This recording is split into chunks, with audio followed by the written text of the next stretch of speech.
بھائی یہ جو عید کی نماز ہے نا، اس کے بارے میں لوگ بہت پوچھ رہے ہیں کہ اگر گورنمنٹ کی طرف سے مسجدوں میں کراؤڈ پر پابندی ہو تو کیا ہم اخپل طریقے سے گھر میں عید کی نماز پڑھ سکتے ہیں؟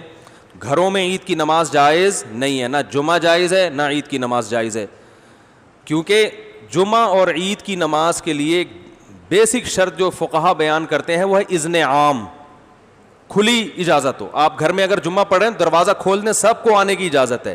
اور لوگ کہتے ہیں اس کی دلیل کیا ہے؟ بھائی اس کی دلیل یہ کہ جمعہ اور عید یہ شاعر اسلام میں سے ہے، یہ بند کمروں میں نہیں ہوتا. اس سے جمعے اور عید کی ویلیو ختم ہو جاتی ہے. جیسے نبی صلی اللہ علیہ وسلم کے دور میں گاؤں میں کبھی جمعہ نہیں ہوا. مدینہ کے ارد گرد کے جو گاؤں کے لوگ تھے وہ جمعہ آ کے پڑھتے تھے کہاں؟ مدینہ میں.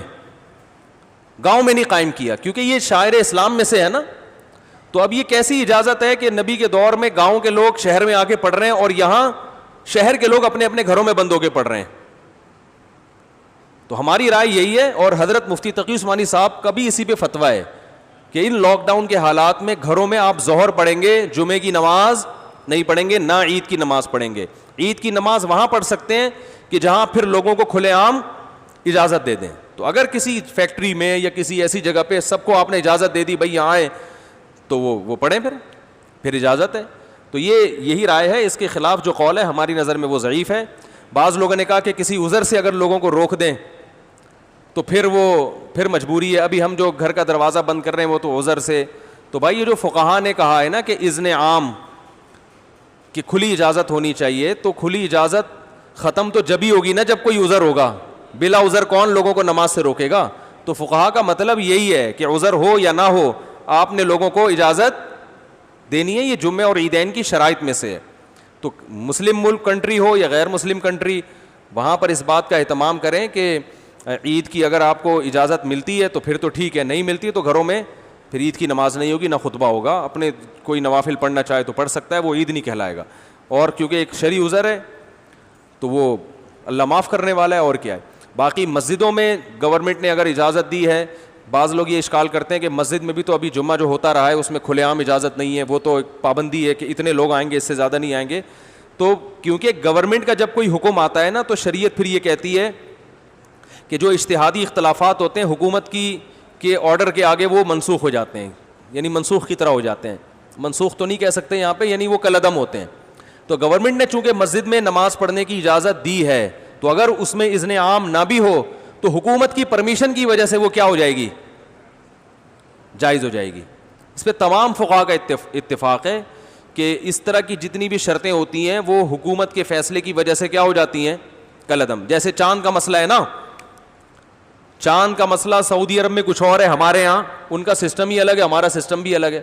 ہم اس سسٹم کو نہیں مانتے، لیکن سعودی عرب میں جب ہم جائیں گے تو وہاں کی گورنمنٹ ہمارے سسٹم کے حساب سے فیصلہ نہیں کرتی، وہ اخپل طریقے سے کرتی ہے. تو جیسے بھی کرتی ہے لیکن سعودی حکومت میں وہ کیا ہو جائے گا؟ نافذ. کیونکہ حکم حاکم جو ہے نا شریعت میں اس کی ایک ویلیو ہے، ورنہ ہر آدمی اخپل طریقے سے ہی چلتا رہے گا تو یہ تو تباہی بربادی ہو جائے گی نا. تو اس لیے وہاں ہم کہتے ہیں کہ جب گورنمنٹ نے ایک لا پاس کر دیا، فیصلہ کر دیا، تو جب گورنمنٹ کہے گی عید ہے تو عید ہے، جب کہے گی بقرہ عید ہے تو کیا ہے؟ بقرہ عید ہے. یہاں ہماری گورنمنٹ نے کیونکہ ہلال کمیٹی بنائی ہوئی ہے، اس کے اتھارٹی کا حق حاصل ہے، تو وہ جب فیصلہ کرے گی تو کیا ہوگا؟ ابھی دیکھو نا 4-5 سال پہلے ہم نے بتا دیا تھا کہ 30 روزے مکمل ہوں گے. 5-6 سال پرانی بات ہے، بلکہ اس سے بھی زیادہ. فلکیات والے کہہ رہے تھے چاند کہیں بھی نظر نہیں آئے گا، 30 روزے پکے ڈھکے. تو ہلال کمیٹی نے اعلان بھی نہیں کیا کہ کل عید ہے، اور 30 روزے ہو گئے، تراویح بھی ہو گئی، ہماری مسجد میں بیان شروع ہو گیا. ایک دم رات کو 10:30 بجے اطلاع آئی کہ کل کیا ہے؟ عید ہے. ہلال کمیٹی نے اپنا فیصلہ واپس لے لیا. اب ہمارا میٹر تو گھوما تھا کہ چاند کہیں دور دور کا بھی نام و نشان نہیں، پتہ نہیں ان کو نظر کہاں سے آ گیا. لیکن بہرحال ہم نے بھی کیا کیا ہے؟ عید منائی ہے. کیونکہ اب اپنی رائے میں مسلط کروں گا، بھائی میں اس فیصلے کو نہیں مانتا، ہمارے جامع رشید بھی نہیں مانتا، تو بھائی جامع رشید کوئی گورنمنٹ تھوڑی ہے. تو گورنمنٹ کی طرف سے جو کمیٹی ہے، ہلال کمیٹی اتھارٹی، حکومت کی طرف سے اس کو حاصل ہے.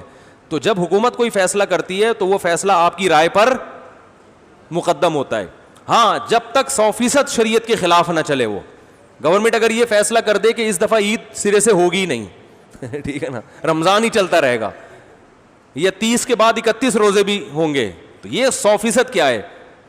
غلط ہے. اس میں اختلاف رائے کی گنجائش ہے ہی نہیں. تو جو ایسا فیصلہ جس میں اختلاف رائے کی کوئی تک بنتا ہی نہیں ہے، گنجائش ہی نہیں ہے، وہاں یا گورنمنٹ شراب کو حلال کر دے وہ تھوڑی ہوگا. اسی طرح گورنمنٹ نے جو 4 شادیوں پہ پابندی لگائی ہے تو یہ پابندی شریعت میں کیا ہے؟ کالعدم ہے. آپ چھپ کے کر سکتے ہو, چھپ کے نکاح کرو تو یہ بالکل جائز ہے. تو یہ کیونکہ قرآن میں صاف لکھا ہوا ہے تو یہ اختلافی مسئلہ تھوڑی ہے. وہ الگ بات ہے کہ اس کے بعد اختلافی مسائل ہی شروع ہوں گے. 4 شادیاں کرنا اسلام میں بالاتفاق جائز ہے, لیکن یہ ایسا اتفاق ہے کہ جیسے ہی کرو گے اختلافات شروع ہیں. بعض اتفاقی مسائل میں اختلافات بہت ہیں. تو خیر, تو اس لیے وہ اذن حاکم کی وجہ سے اس کی مسجد میں اجازت ہے. تو گھروں میں اخفل طریقے سے نہ عید پڑھ سکتے ہیں اور نہ جمعہ. ایک آخری بات یہ کہ اگر کسی عالم کی رائے ہو کہ نہیں پڑھنی چاہیے تو آپ اس کی رائے کو فالو کریں, مگر پھر تان و تشنیع نہ کریں کہ کلپ بنا کے ادھر میرا کلپ لگا دیا, ادھر دوسرے مولانا صاحب کی یہ کچھ اور کہہ رہے ہیں, وہ کچھ اور کہہ رہے ہیں. اس سے پھڈے بازی کے علاوہ کچھ بھی حاصل نہیں ہوتا. بھائی ہمارے یہ دلائل ہیں, اور مفتی اعظم حضرت مفتی تقی عثمانی صاحب وہ بہت بڑے محقق ہیں, ان کی بھی یہ رائے ہے. تو دلائل کے ان کی تو ایک اور بھی دلیل انہوں نے دی ہے کہ اگر اس طرح سے لوگوں کو جمعے کی اور عید کی اجازت دے دی جائے تو جمعہ اور عید کی ویلیو لوگوں کی نظر میں ختم. آئندہ جب کراؤڈ پہ پابندی جب ہٹے گی نا تو بھی جس کو جمعہ لیٹ ہو رہا ہوگا وہ کہ بیگم کو کہے گا بیگم اپنے ماموں کو بلا لو, چچا کو بلا لو, ادھر ہی جمعہ پڑھ لیتے ہیں. اس کا یعنی سیاسی نقصان بھی ہے, سمجھ رہے ہیں نا. جمعہ پڑھنے میں ذرا تاخیر ہو رہی ہے تو چلو یار ادھر 2-4 بچوں کو کھڑا کیا, خطبہ یاد کرنا کون سا مشکل ہے, دیکھ کے پڑھ لیں گے خطبہ.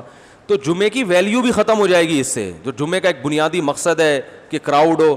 ویسے ہی 1.5 اینٹ کی مسجدیں ہمارے ہاں ہول سیل کے حساب سے بن رہی ہیں. تو جب اس طرح ہر گھر میں شروع ہو جائے گا تو وہ بھی ہوگا کہ یار آج تھوڑا لیٹ ہو گئے.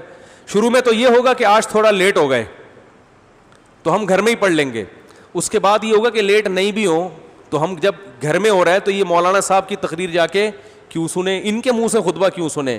ویسے بھی مولانا صاحب سے مسجد میں نمازیوں کو اختلافات تو ہوتے ہیں نا, ابھی تو مجبور ہیں کہ یار جیسے مرضی ہیں جمعہ پڑھنا ہے, جا کے کیا کریں, بعد میں جا کے جو مرضی کر لیں. لیکن جب ذرا سے اختلاف ہوں گے, مولانا صاحب ہر جمعے میں 4 شادیوں پہ بات کرتے ہیں, لہذا ہم اپنا جمعہ الگ پڑھائیں گے, تو یہ شروع ہو جائے گا حساب کتاب. ٹھیک ہے نا, ذرا سے اختلاف پہ. ابھی پابندی ہے بھائی, نہیں ہو سکتا, جس نے آنا ہے مسجد آئے, نہیں تو بس ختم. تو یہ مفتی تقی عثمانی صاحب دامت برکاتہم کی رائے یہ ہے کہ یہ سیاستاً بھی کیا ہے, نقصان دہ ہے. لیکن پھر بھی اگر کسی عالم کی رائے ہے وہ مصر ہیں کہ نہیں گھر میں, تو کوئی ان عالم کو فالو کرتا ہے تو ٹھیک ہے. لیکن ایک تو علماء کا احترام کریں, ایک دوسرے پہ کیچڑ نہ اچھالیں. اگر کوئی عالم یہ کہتے ہیں نہیں گھر میں عید پڑھ سکتے ہیں, جمعہ پڑھ سکتے ہیں, تو بہرحال وہ عالم ہے تو قابل احترام ہے.